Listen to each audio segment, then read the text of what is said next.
Hello. Today I will present some recent work towards machines that see in the real world. Let me begin with a basic question, which is, does computer vision even matter? And here is what I mean by this question. You are looking at an autonomous vehicle. This is a 20% scale autonomous car that is driving around a residential neighborhood in Munich.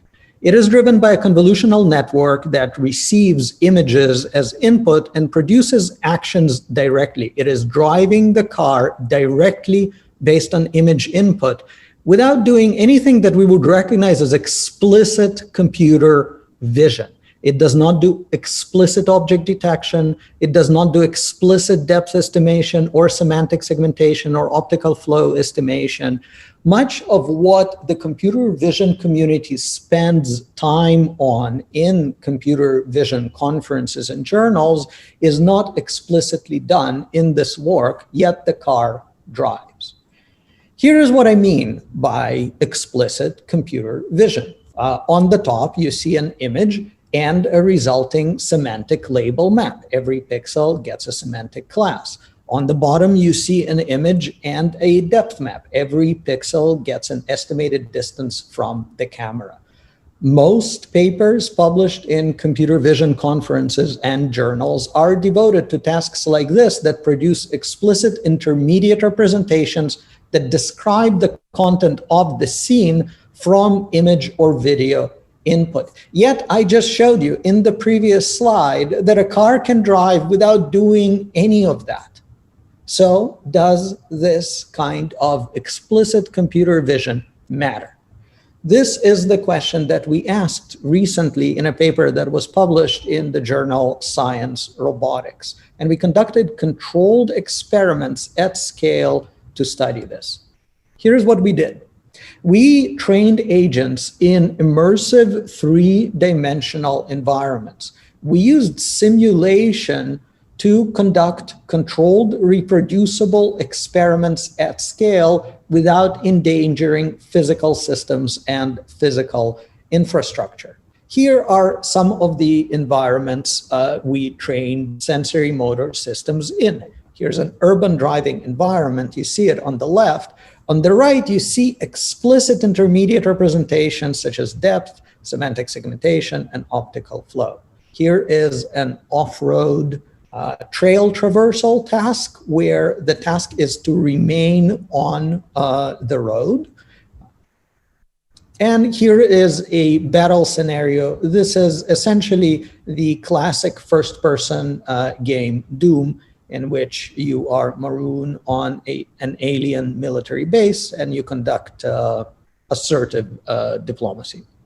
In each of these environments, we trained agents that were like that autonomous car that I showed you a few slides ago, that acted directly based on raw visual input without constructing explicit intermediate representations, without performing explicit computer vision. We also trained agents that did receive explicit intermediate representations as input. We trained agents that did benefit from explicit computer vision of the kind studied in computer vision research literature. What we found is that agents that received explicit intermediate representations of the kind produced in computer vision research trained faster and generalized better. These agents were more effective. It is true that systems that acted based on raw visual input with no explicit intermediate representations were able to reach certain levels of task performance that were quite non-trivial. But agents that benefited from computer vision, from explicit visual perception, from explicit intermediate representations, were much more effective. In particular, they were much more effective in generalization. They were much more effective when they had to perform the task in new environments that they did not see and were unlike the environments that they saw during training.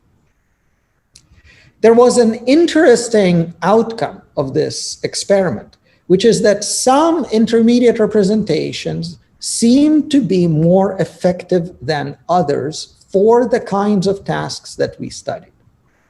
For the tasks that we studied, monocular depth estimation and semantic segmentation were the most effective intermediate representations. These two representations stood out as being particularly effective for training sensory motor systems that act based on visual information. This motivated us to continue to invest in monocular depth estimation and semantic segmentation and try to obtain monocular depth estimation and semantic segmentation models that were as strong, as effective, as general as possible. The next question is, how can we help? What can we do to make monocular depth estimation and semantic segmentation models as strong and general as possible? After all, there are hundreds of papers being published every year on these subjects, on these tasks in computer vision conferences. Have they been solved? Has everything been done? Are we at the end of the road? Well, the argument I would like to make is that perhaps the most interesting frontier for these computer vision tasks, for these computer vision models, is generality and robustness. Let me show you what I mean. Look at this happy dog. Look at this happy dog running through its environment. And look at the diversity of objects and entities and terrain that it encounters along the way, and let us admire its visual system that continues to serve it throughout. It continues to function in all of these diverse circumstances. Here's another dog, happy dog, playing on a farm. Here's another dog in a city now, running after a human in a skate park.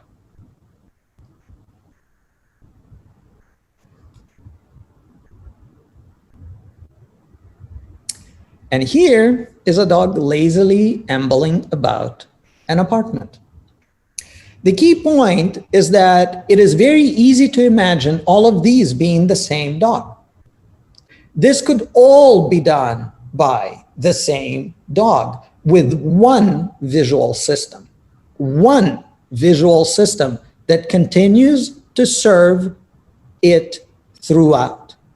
And indeed, you could see all these environments with one visual system, a single visual system that allowed you to see all there was to see in all these different environments.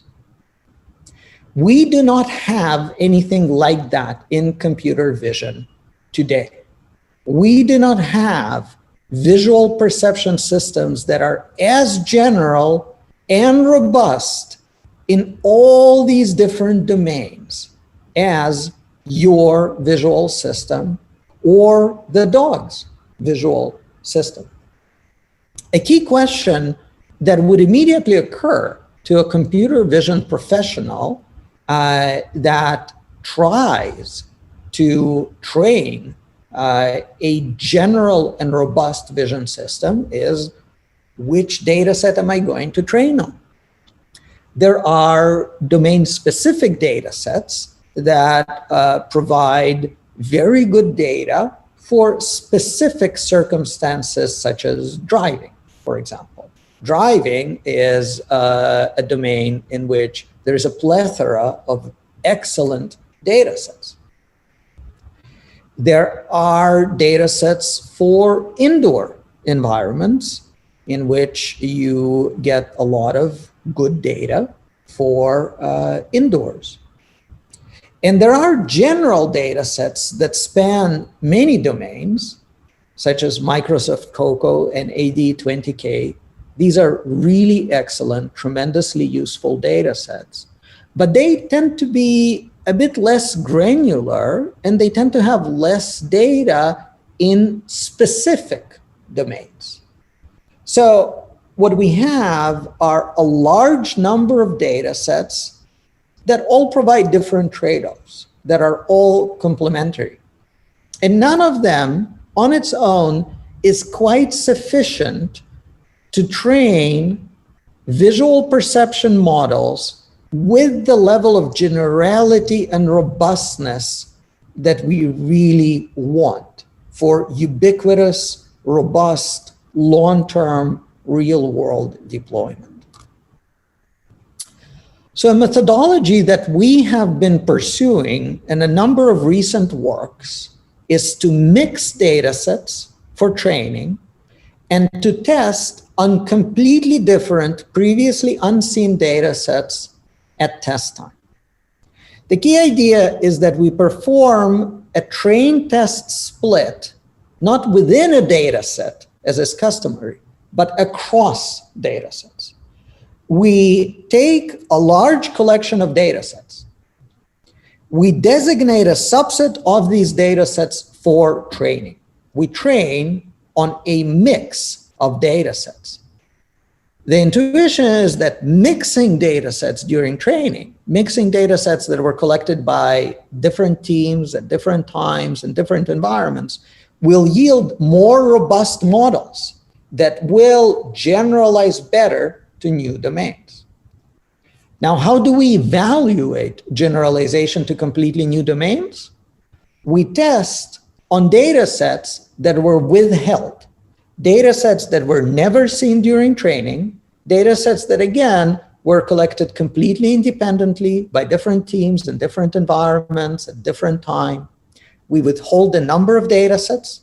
We don't use any data from those data sets during training. We only use them for testing, for controlled evaluation of trained models. And the idea is that this kind of zero-shot cross-data set transfer is a rigorous evaluation protocol for performance in the real world. What you expect the system to encounter in the real world are new environments, new circumstances, previously unseen data that may have a different distribution. Our best proxy for simulating this kind of deployment on new data with a new distribution is to use data from completely different data sets that were not seen during training. And this is the essence of our methodology for training and testing robust computer vision models. We train on a mix of data set mixing, and we test on completely different data sets that were withheld, that were not seen at training time, and we conduct controlled, reproducible evaluation across data sets. Let me show you one project that operationalized this methodology and applied it to the task of semantic segmentation. This is the MSEG project that is presented this year at CVPR. But you see at the top of this table, the top half of this table, are data sets that we trained on. As I described, we designated a number of data sets, big diverse data sets, for training. And we train on all of these data sets. We mix data sets during training.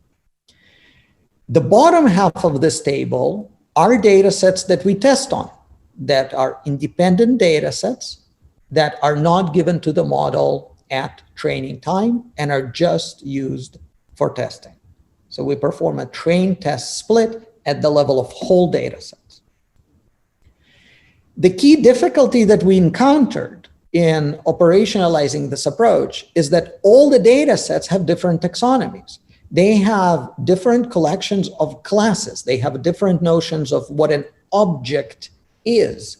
and what kinds of objects, what categories of objects exist. So to do this, we had to create a unified taxonomy that bridges all these different data sets. That's what we did according to a clear set of principles that are derived and presented in the paper. And I will refer you to the paper for the details. There's a clear set of principles that we used in creating a unified taxonomy that bridges all of these data sets and allows us to mix them during training and then to transfer models from one data set to another, train on some subset of data sets from this large set, and then test on a different set of data sets. Once we created this unified taxonomy, we had to bring the annotations in all these data sets into conformance with the unified taxonomy. We had to relabel data in all these different data sets to bring it into alignment with each other under the unified taxonomy. And that's what we did. This involved relabeling hundreds of thousands of object annotations in all these different data sets. This was done through roughly 1.5 years of Amazon Mechanical Turk labeling effort. So we kept many Amazon Mechanical Turk employees happily employed for a long time during this project. Let me show you what this can do. What you see here is a number of semantic segmentation models tested on the MSEG test datasets. Pascal VOC, CAMVID, WildDash, Kitty, ScanNet. None of these datasets were seen during training by any of the tested models. And what are the tested models? The top part of the table lists models that were trained on a single existing dataset from the MSEG training set. So for example, the top row is a model trained on Microsoft Coco and then tested zero shot on other datasets. The MSEG row towards the bottom of the table is a unified model trained on the entire MSEG training set with the relabeled data that we created. And it is now tested on the same test datasets. What you can observe is that some of the single dataset models perform well on other datasets at test time. This happens when there happens to be a very good alignment between the data distributions in the different datasets. For example, the Microsoft Coco dataset is very closely related to the Pascal VOC dataset.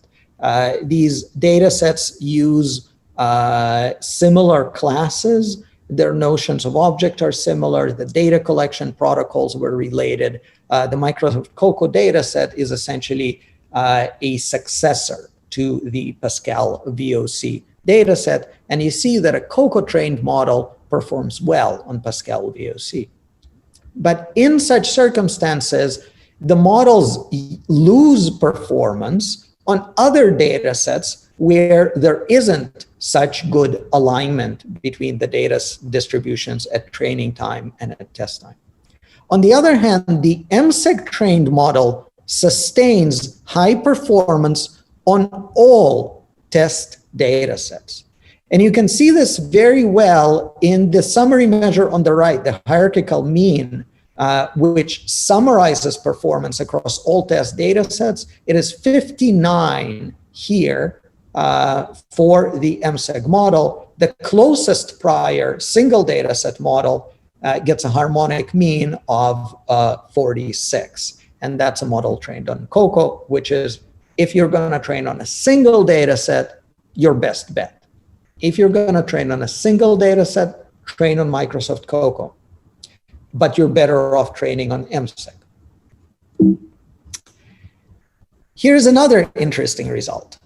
This is the Wild-Dash benchmark for robust semantic segmentation. This was a benchmark specifically collected to test the robustness of semantic segmentation models to unusual and extreme circumstances. So you see very challenging weather conditions like rain and snow, very challenging lighting conditions like glare coming out of a tunnel, unusual scene content like animals on the road.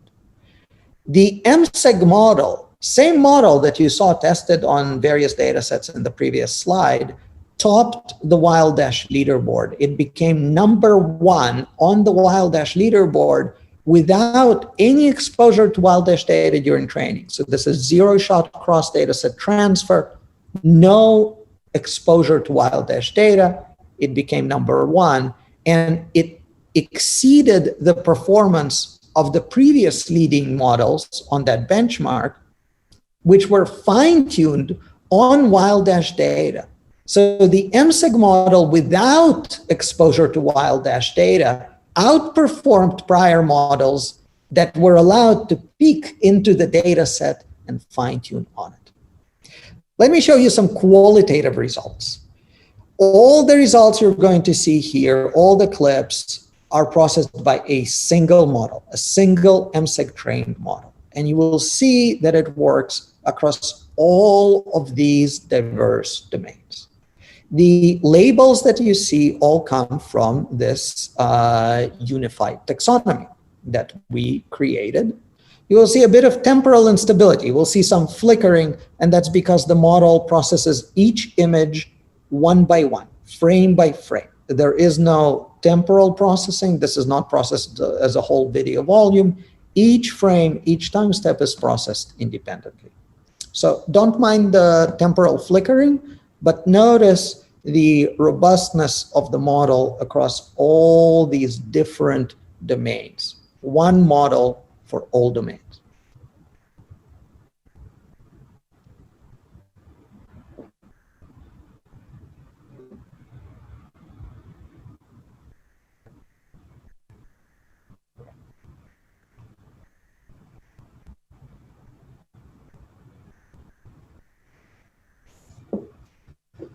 Let me tell you now about a second project that operationalized this philosophy of dataset mixing and zero-shot cross dataset transfer.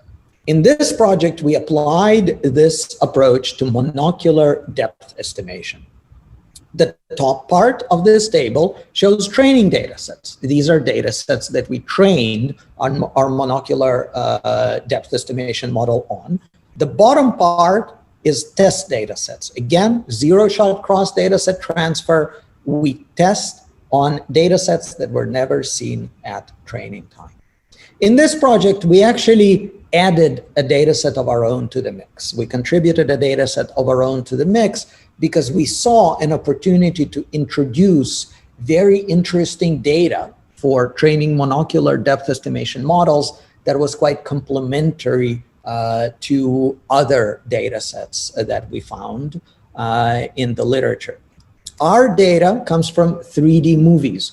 We presented a methodology for creating training data for monocular depth estimation models from 3D movies. And you can find the details in the paper, and you can reproduce our data set yourself using scripts that are open source and available to the public.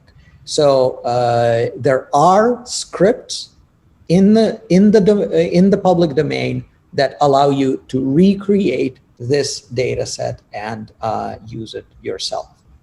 So the key ideas in our work were, first of all, operationalizing this protocol of data set mixing and cross data set transfer for monocular depth estimation. We present a clear, reproducible, rigorous evaluation protocol that designates a specific number of, a specific set of data sets for training, a specific set of data sets for testing, and presents a clear protocol for evaluating zero-shot cross data set transfer in this domain. We contribute the 3D movies data set which can be reproduced by anybody with open source scripts that are available to the public.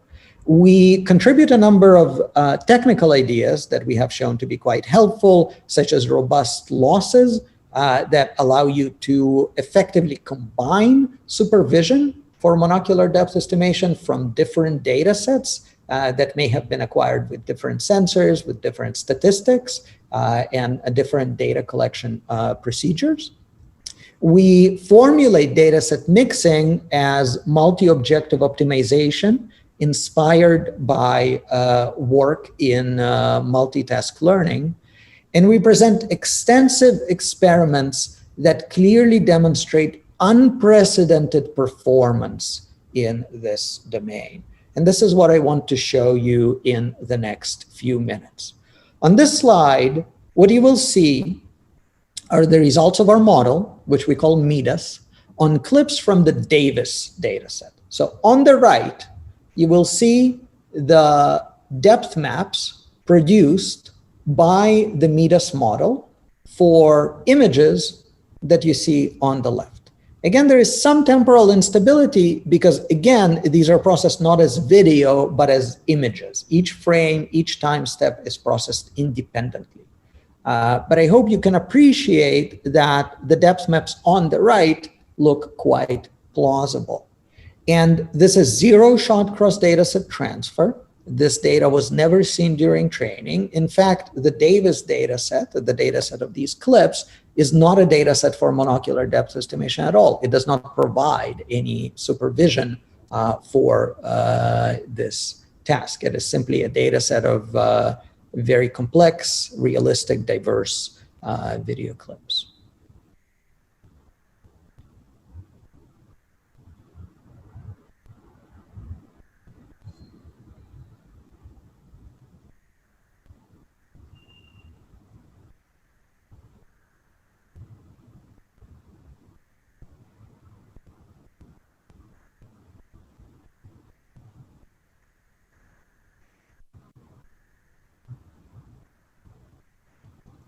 Here are quantitative results.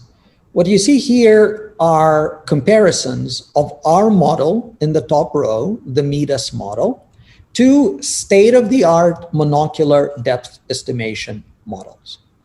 So the top half of this table lists models that did not see test data sets during training. So the data sets that we designated for testing for zero-shot cross-dataset transfer were also not seen by these models in the top part of the table. So the top part of the table presents a fair comparison of models that did not see any of the test data sets during training.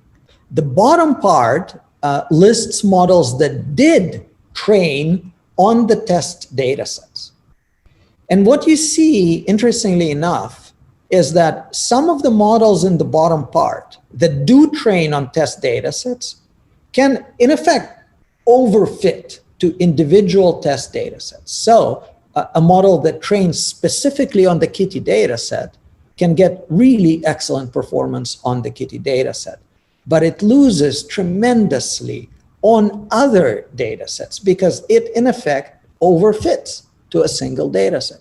Likewise, this model that trains on the NYU data set gets excellent performance on the NYU data set, but loses a lot on other data sets. You can see a summary of the performance across data sets in the rightmost column, which is the rank. The rank is a robust measure of performance across data sets. Rank 1 means that a model is the best on every single data set. So our model gets rank 1.8.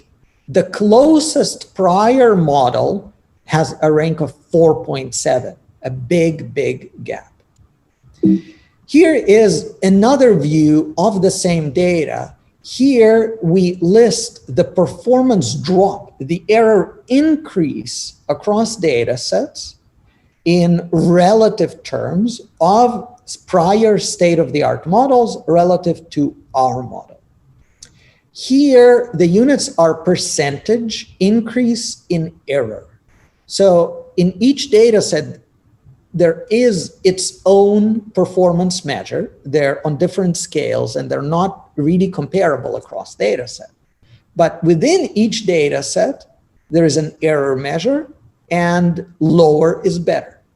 So when you see here, let's say a number like -100, -100 means that a baseline has double the error, an error of 2x relative to our model. So if our model has error 12, -100 means that the baseline has error of 24. Look at the mean here. Across data set, the average increase in error. The best prior model has an average increase in error of 65%. It is 65% worse than our model. Let's take a look at some more results. This is zero-shot cross dataset transfer to the DIW dataset, a very nice, diverse dataset of challenging images. And you see here the results of our model. Again, the data was not seen at all during training. We did not train at all on the DIW images. Here are results on paintings and drawings. This was pointed out to us by Aaron Hertzman, who tried our model on paintings and drawings and did not expect it to work, but found, to his surprise, that it did. We were just as surprised as he was. We never even tried. It didn't even occur to us to try, but after he alerted us to this, we did try, and turns out the model works reasonably well on paintings and drawings. We've never seen such performance before in monocular depth estimation.